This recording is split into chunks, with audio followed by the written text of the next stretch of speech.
ce troisième épisode de la Post Canap. J'ai l'honneur de recevoir Séverine Lyon. Bonjour Séverine. Bonjour Victor. Séverine qui est ancienne consultante chez Binas, qui est également responsable qualité et responsable de l'ingénierie pédagogique à la Binas Global Dental School. Alors Séverine, pour commencer, explique-nous un petit peu ce qui se cache derrière tous ces titres. Oui, on va commencer par le côté ingénierie. C'est un terme un peu savant qui veut seulement dire qu'on s'occupe en fait de toute la dimension pédagogique, seulement, mais en même temps ça recouvre beaucoup de domaines. Chez Binas, on a deux volets essentiellement. À la fois évidemment les nouveautés, puisqu'on a besoin de renouveler l'offre, nos clients ont besoin de nouveautés, le monde dentaire évolue, les méthodes pédagogiques aussi évoluent, donc on propose des choses nouvelles, parfois en s'appuyant sur des formateurs externes d'ailleurs, donc il y a aussi cette partie pilotage des intervenants externes ou de partenariats comme on en a un avec l'université Dauphine, avec laquelle on propose un certificat, donc ça c'est le premier volet nouveauté on va dire.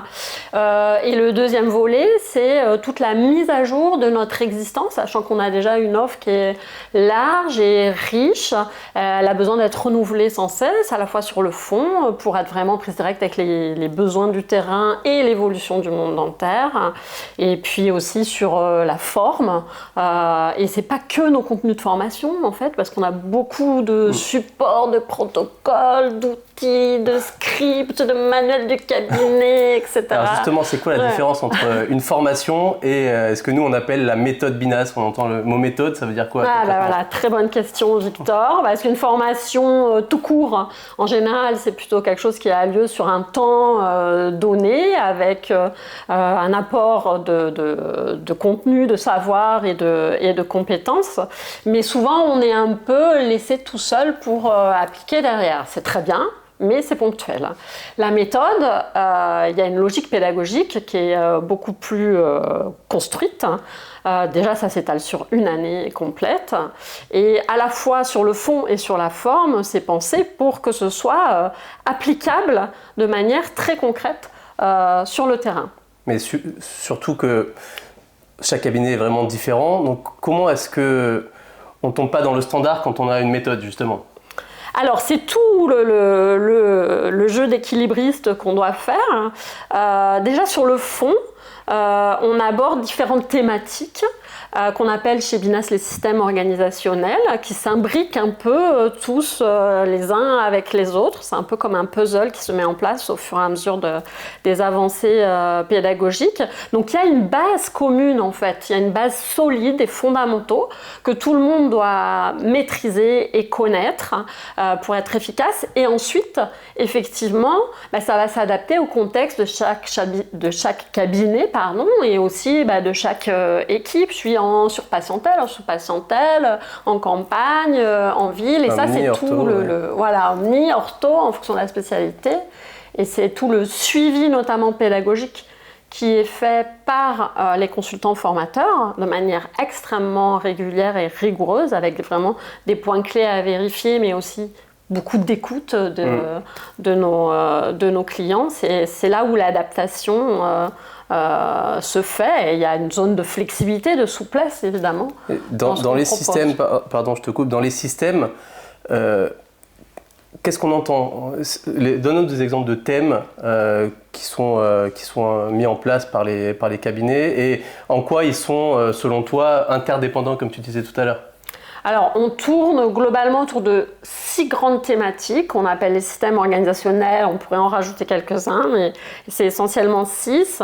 Donc, il y a la structure de l'agenda, la gestion des encaissements. On produit en clinique, et ensuite il s'agit quand même d'encaisser le chiffre d'affaires pour pouvoir évidemment ensuite investir. Tout ce qui est présentation des projets de traitement. Tout ce qui est cohésion d'équipe et management, le pilotage de la structure, piloté par les chiffres, avoir un cap qui doivent rester, les chiffres qui doivent rester un guide et pas un maître, et puis toute la dimension qualité de service vis-à-vis des patients.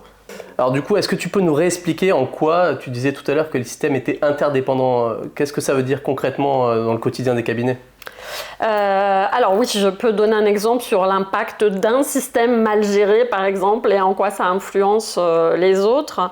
Et puis c'est pareil aussi en termes de solutions. Si on commence à mettre en place des solutions sur un de ces thèmes, mais qu'on n'agit pas sur les autres, souvent ça cafouille. Donc il faut travailler surtout un peu en parallèle. Exemple donc avec l'agenda. Agenda surchargé, surpatientèle.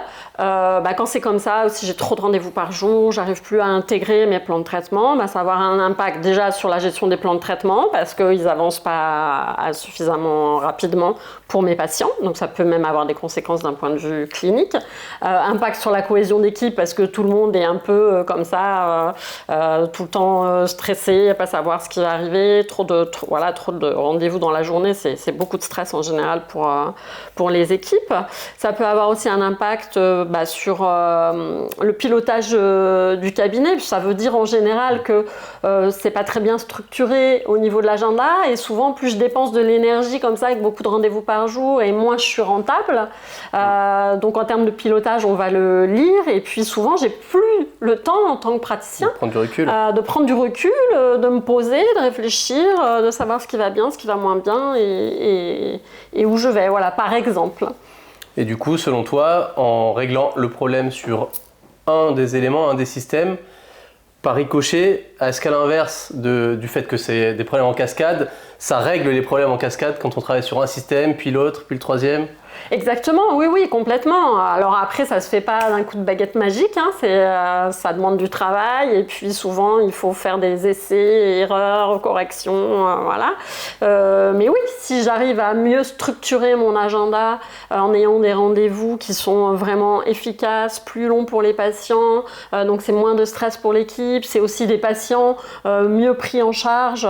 Donc tout ça, c'est un cercle vertueux et du coup, j'aurai plus de facilité à me dégager du temps pour mon pilotage, mon équipe sera moins stressée, les patients seront plus satisfaits, voilà, on rentre dans... Mais ça se fait pas... c'est pas du jour au lendemain. Baguette magique, voilà. Là, je te fais reprendre ta casquette d'ancienne consultante. Tu as un cas en tête qui pourrait te revenir et pour lequel tu as réussi, en accompagnant le praticien et le cabinet, à voir cette métamorphose entre des systèmes qui étaient complètement délabrés et qui ont... tendu vers justement une amélioration générale de l'organisation ? Oui, les exemples ils sont nombreux, il faudrait que j'en trouve un en particulier, mais là j'ai quelqu'un qui me vient, c'était pas forcément l'agenda, bien qu'il y avait quand même des problématiques de délai, il y avait un problème d'association, de praticiens qui n'avaient plus du tout la même vision des choses. D'ailleurs j'ai accompagné les deux, ils se sont séparés dans de très bonnes conditions. Chacun a avancé dans son chemin avec ses souhaits, ses désirs pour sa structure. La praticienne, il y avait un praticien, une praticienne, elle était effectivement dans un agenda très saturé. Elle a réussi du coup à beaucoup mieux se structurer, s'organiser grâce à notre méthode notamment sur l'agenda. Et puis elle a pris aussi une orientation dans son activité, donc elle a vraiment fait un choix de positionnement qui lui a permis aussi de contenir un petit peu cette frénésie là, au niveau de la demande et de se concentrer sur ce qui lui plaisait vraiment et en plus d'augmenter ses résultats avec une équipe super contente. Ouais, côté Grenoble, entre Grenoble et Lyon. Voilà. Ok, on terre le nom. Et du coup, concrètement, conséquence de tout ça, c'est des patients qui sont plus satisfaits ? Ah bah oui, bien sûr, ouais. Bien sûr. Justement, de toute façon, il doit rester au cœur le patient. Si on fait tout ça sans penser au patient, ça sert à rien, quoi. Alors, comment est-ce qu'on pense au patient ? J'ai une petite surprise pour toi. On a fait un micro-trottoir à Paris la semaine dernière avec des questions qu'on a posées à des patients. J'aimerais vraiment avoir ton retour. Et surtout, comment est-ce que ce type d'information va nourrir ton quotidien dans le travail que tu fais en ingénierie pédagogique. Alors je te propose de te montrer la première vidéo.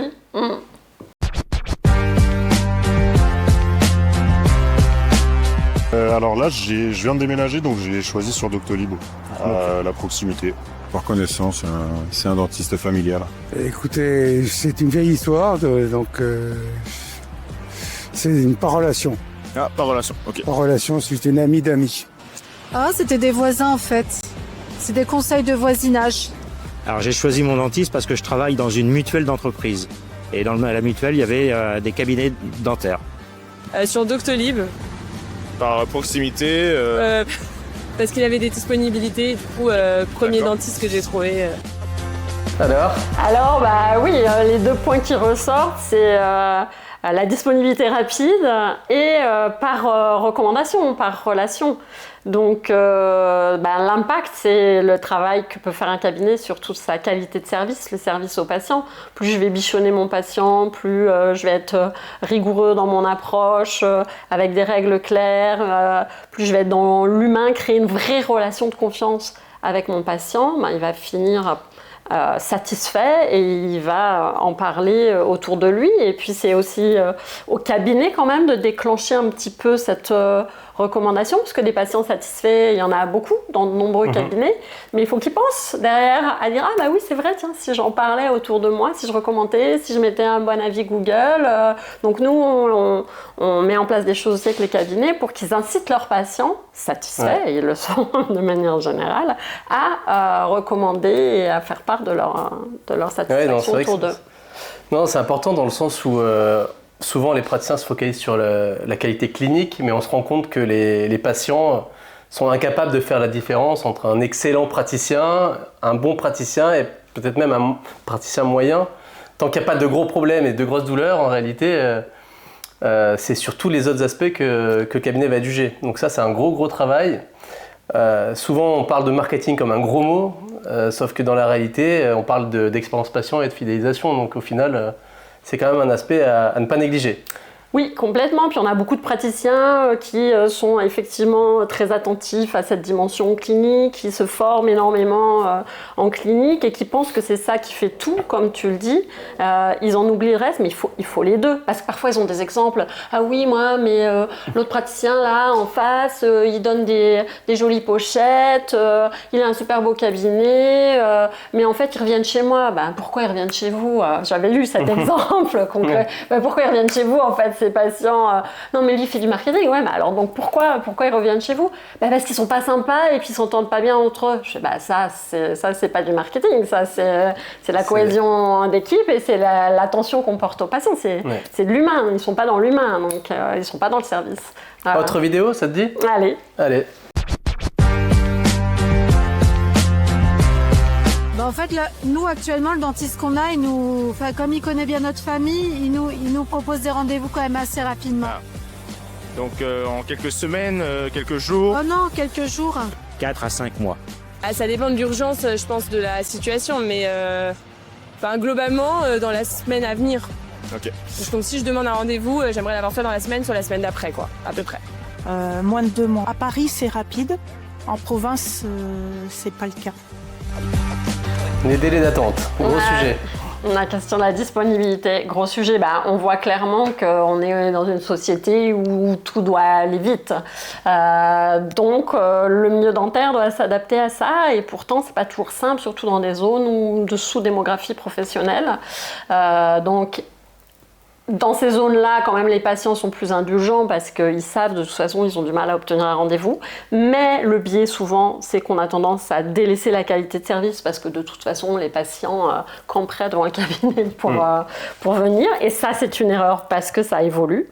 Et ensuite, oui, il y a des règles aussi dans la gestion de l'agenda qu'on peut mettre en place pour réussir à avoir des délais quand même très raisonnables pour accueillir un nouveau patient. Un nouveau patient, quand il décide de décrocher son téléphone, il a pris la décision de prendre le rendez-vous, ça fait peut-être plusieurs semaines qu'il y pense, il a envie que ce soit rapide.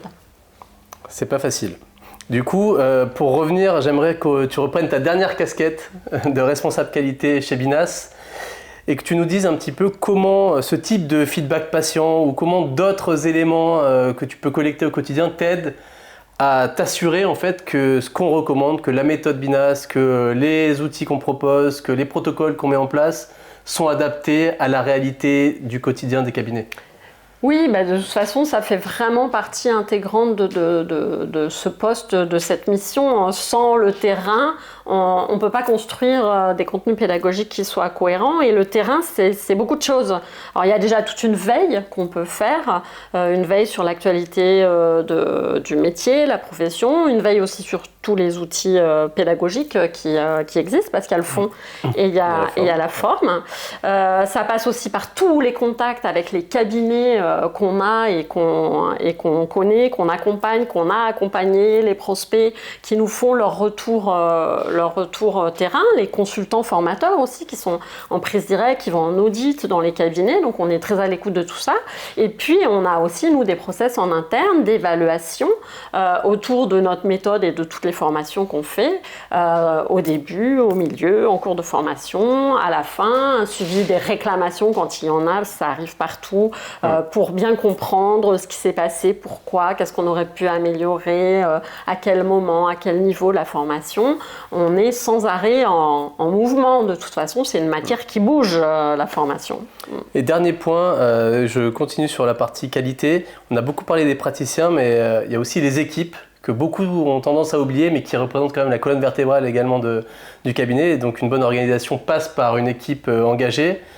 Comment est-ce que, au niveau des équipes, ton travail permet de justement faire monter en compétences en fonction des différents postes aussi qu'il y a dans les cabinets, puisque c'est pas toujours les mêmes organigrammes et les mêmes structures en fonction de la taille, en fonction des spécialités, en fonction des emplacements. Donc c'est vrai que les métiers du dentaire évoluent, il y a des nouveaux métiers qui se créent. Donc comment est-ce que ça s'intègre dans ta réflexion et dans ton travail ? Alors je vais faire le lien aussi avec la méthode et avec ce qu'on propose, parce qu'on a vraiment structuré les choses de manière pédagogique pour que ça s'adresse la plupart du temps à toute l'équipe. Mais pas toujours, il y a quand même des formations qui sont dédiées uniquement praticiens pour le côté management, justement en amont pour préparer la communication auprès des équipes pour qu'elles puissent s'adapter aux changements. Et ensuite, si on prend l'exemple des formations de la méthode, elle s'adresse à tout le monde, même si chacun, parfois, avec sa casquette de secrétaire ou d'assistante clinique ou d'office manager, ne va pas être concerné par tout. Mais pour nous, c'est important qu'ils comprennent l'ensemble parce qu'une équipe doit se coordonner, parce que tout le monde est en interaction. C'est comme les systèmes, donc on doit comprendre ce que font les autres et ce qui est recommandé pour les autres. Et après, en interne, on a aussi des consultantes dédiées pour les équipes. On a mis en place aussi dans le cadre de la méthode ce qu'on appelle un appel mystère pour jouer le rôle du patient et accompagner les personnes qui sont à l'accueil des cabinets pour apporter encore un meilleur service aux patients au niveau de l'accueil téléphonique. Est-ce que ça répond à ta question? Oui, absolument. Je te remercie. Je pense qu'on a fait un bon tour. Merci. Est-ce que tu as d'autres choses à dire pour conclure? Tout est dit? On a dit beaucoup de choses déjà, je réfléchis. Après, on n'a pas forcément parlé des différents formats de formation, mais c'est vrai que si je reviens à la méthode qui était ta question de départ, on alterne quand même des formats différents aussi, e-learning, classe virtuelle, présentielle, pour tenir compte des rythmes différents aussi des cabinets qui ne peuvent pas toujours être mobilisés en présentiel, des rythmes des assistantes, des praticiens, des disponibilités aussi qui vont être différents. Donc c'est aussi cette alternance à la fois de rythme dans le temps et de format, plus évidemment tout le suivi qui est essentiel, qui va faire l'efficacité de la méthode. Il n'y a plus qu'à alors. C'est ça. Bon, merci beaucoup Séverine de t'être prêtée au jeu. Merci à toi. Merci à tout le monde et à très bientôt pour le prochain épisode. À bientôt.